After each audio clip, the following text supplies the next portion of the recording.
ये घटना दिल्ली की है। 9 फरवरी को दिल्ली के नांगलोई इलाके में रहने वाली एक बच्ची अपने घर से गायब हो गई। ये बच्ची जो है वहीं पास के एक सरकारी स्कूल में पढ़ती थी और इस बच्ची की उम्र तकरीबन 11 साल की थी। ये बच्ची सुबह 7:30 बजे स्कूल गई थी, लेकिन इसके बाद वो जब घर नहीं लौटी शाम तक तो घर वाले बहुत परेशान हुए।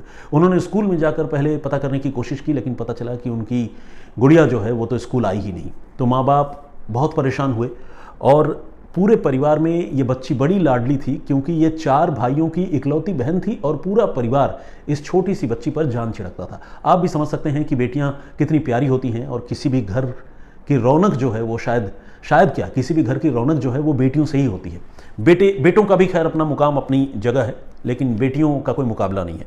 खैर, अब ये बच्ची जब अपने घर से गायब हुई तो माँ बाप बहुत परेशान हुए, दिन भर ढूंढते रहे। स्कूल आवर के बाद स्कूल में जाकर पता किया, लेकिन जब कोई जानकारी नहीं मिली तो फिर पहुंचे पुलिस के पास। यानी 9 फरवरी को ही उन्होंने थाने में जाकर रिपोर्ट लिखवाई।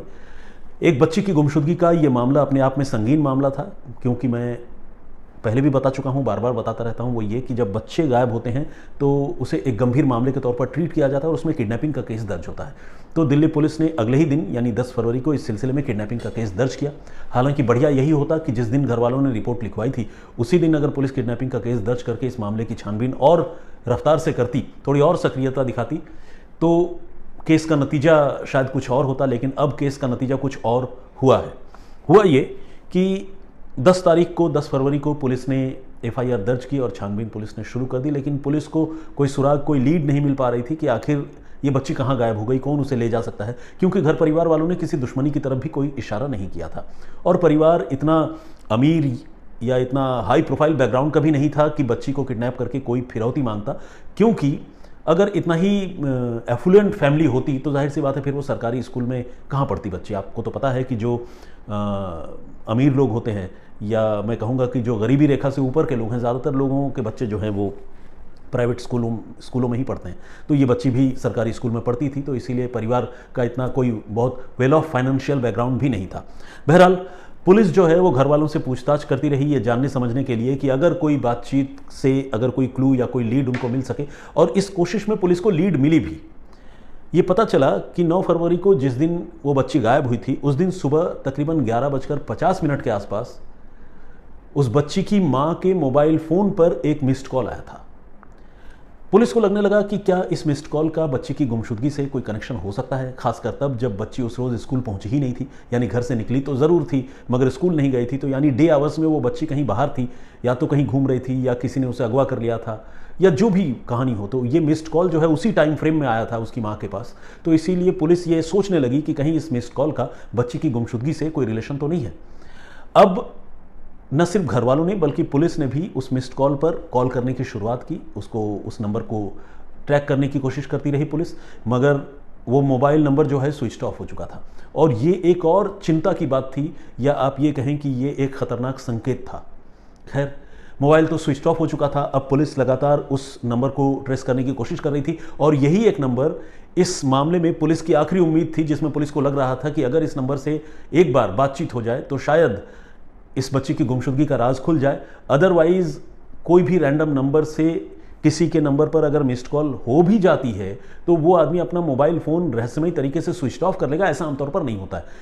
कहने का मतलब ये कि अगर मिस्ड कॉल किसी ने किया है और उसके बाद नंबर स्विच ऑफ कर दिया है तो बहुत मुमकिन है कि उस आदमी का इस बच्ची की गुमशुदगी से कोई ना कोई लेना देना ज़रूर है, अदरवाइज फ़ोन स्विच ऑफ नहीं होता। ये पुलिस सोच रही थी। खैर, पुलिस जो ये बात सोच रही थी, ये सोचना पुलिस का देर सवेर बिल्कुल सही साबित हुआ ये कि ये नंबर कुछ दिनों के बाद स्विच ऑन हुआ, और स्विच ऑन होने के बाद पुलिस ने देखा कि पहले इस नंबर की लोकेशन जो है वो पंजाब में है, और उसके बाद इस नंबर की लोकेशन चेंज हुई और फिर लोकेशन जो है वो मध्य प्रदेश में दिखाई देने लगा। बीच में मोबाइल फ़ोन फिर से स्विच ऑफ हुआ था, और ये सारी चीज़ें पुलिस के शक को और गहरा कर रही थी कि इस मोबाइल नंबर से इस पीड़ित परिवार की बच्ची की गुमशुदगी का कोई ना कोई वास्ता, कोई ना कोई लेना देना ज़रूर है। अब पुलिस जो है उस नंबर को सर्विलांस पर ले चुकी थी और उसे लगातार ट्रैक कर रही थी। ट्रैक करते करते आखिरकार पुलिस को अब से कुछ रोज़ पहले 21 फरवरी को कामयाबी मिली, जब पुलिस ने उस नंबर को इस्तेमाल करने वाले एक नौजवान लड़के को धर दबोचा। और इस लड़के का नाम रोहित है। रोहित से जब पुलिस ने इस सिलसिले में पूछताछ की, बच्ची की गुमशुदगी के सिलसिले में पूछताछ की, तो किसी भी दूसरे मुलजिम की तरह उसने पहले झूठ बोला, लेकिन बाद में पुलिस की सख्ती के सामने वो टूट गया और उसने माना कि हाँ, उसी ने 9 फरवरी को उस बच्ची को अगवा किया था और अगवा करने के बाद उसकी जान ले ली थी।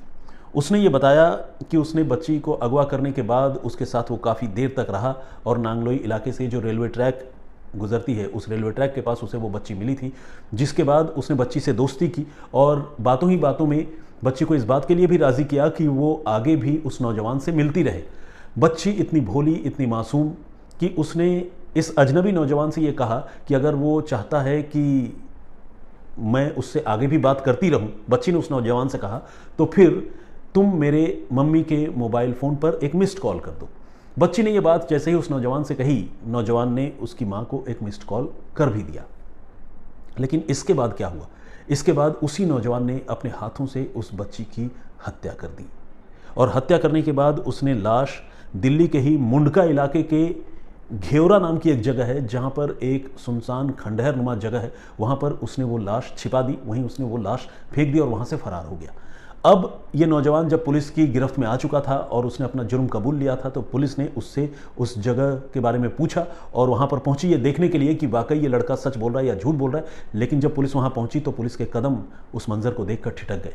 वाकई वहाँ बच्ची की लाश पड़ी थी और लाश कई दिनों के बाद 9 तारीख, आपको मैंने बताया कि 9 फरवरी को बच्ची गायब हुई थी और लाश तकरीबन 20 या 21 फरवरी को पुलिस बरामद कर रही थी। आप सोचिए, 21 भी नहीं बल्कि 21 या 22 फरवरी को पुलिस बरामद कर रही थी, तो आप सोचिए कि लाश की हालत कैसी होगी। वो लाश बुरी तरह से सड़ चुकी थी और उसे पहचान पाना भी मुश्किल था।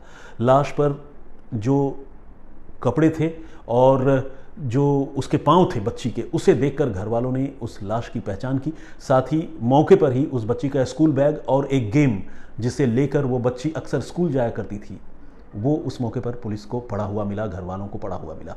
इसके बाद उस लाश का पुलिस की निगरानी में अंतिम संस्कार करवा दिया गया और चूंकि कातिल पुलिस की गिरफ्त में था, वो अपना जुर्म कबूल चुका था, उसी की निशानदेही पर लाश बरामद हुई थी, तो अब पुलिस उससे पूछताछ कर रही थी। मगर आपको जानकर हैरानी होगी कि अब इतने दिनों का वक्त गुजर चुका है, कातिल ने बच्ची की जान लेने की बात कबूल कर ली है, पुलिस ने उसका पीछा करके उसे गिरफ्तार कर लिया है, लाश बरामद हो गई है, लेकिन पुलिस को अब तक ये नहीं पता चल पाया है कि इस लड़के ने 11 साल की इस छोटी सी बच्ची की हत्या क्यों की।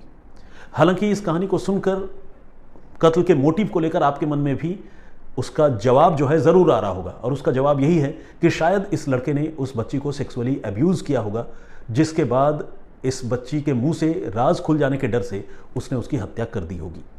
तो मुझे भी व्यक्तिगत तौर पर इस कहानी को सुनने के बाद फिलहाल यही लगता है, पुलिस वो राज उस कातिल से नहीं उगलवा पाई है और उसे अभी पुलिस ने फिर से रिमांड पर लिया है। रिमांड पर लेकर उस लड़के से पुलिस पूछताछ कर रही है ताकि ये पता चल सके कि बच्ची की हत्या उसने क्यों की। पुलिस ने बच्ची के साथ अब्यूज़ या रेप जैसी किसी घटना से फिलहाल इनकार भी नहीं किया है। पोस्टमार्टम रिपोर्ट से भी इस बात पर, इस सवाल पर थोड़ी रोशनी पड़ सकती है कि क्या वाकई बच्ची के साथ सेक्सुअल अब्यूज़ हुआ है या नहीं, लेकिन अभी ये राज सामने आना बाकी है कि कत्ल का मोटिव क्या है।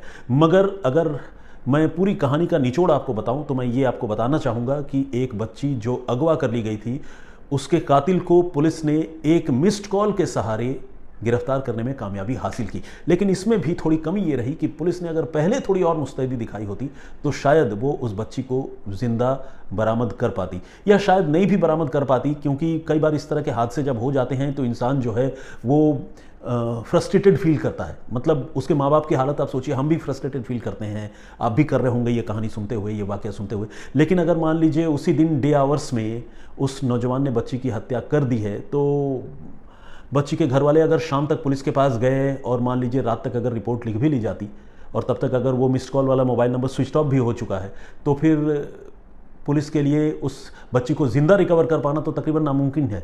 मतलब तकरीबन क्या, नामुमकिन सी ही बात है। तो अब ये लड़का जब गिरफ्तार हो गया है तो कत्ल के वक्त का भी पता चल पाएगा, उससे ये भी पता चलेगा कि पुलिस की मुस्तैदी और ज़्यादा होती तो बच्ची ज़िंदा बरामद हो पाती या नहीं। साथ ही कत्ल का मोटिव भी क्लियर हो जाएगा। लेकिन इतना ज़रूर है कि एक बच्ची जो बेगुनाह थी, बेकसूर थी, जिसे दुनियादारी की शायद इतनी खबर नहीं थी, जो अपने माँ बाप की लाडली थी, 4 बहनों की इकलौती बहन थी, उसे एक जल्लाद लड़के ने बेरहम मौत दी और मौत देने के बाद उसकी लाश को सड़ने के लिए खुले आसमान के नीचे छोड़ दिया। खैर, अब ये लड़का पकड़ा गया है और हम ये उम्मीद कर सकते हैं कि उसे पुलिस कड़ी से कड़ी सज़ा दिलवाएगी। फिलहाल ये कहानी, ये वाकया यहीं तक।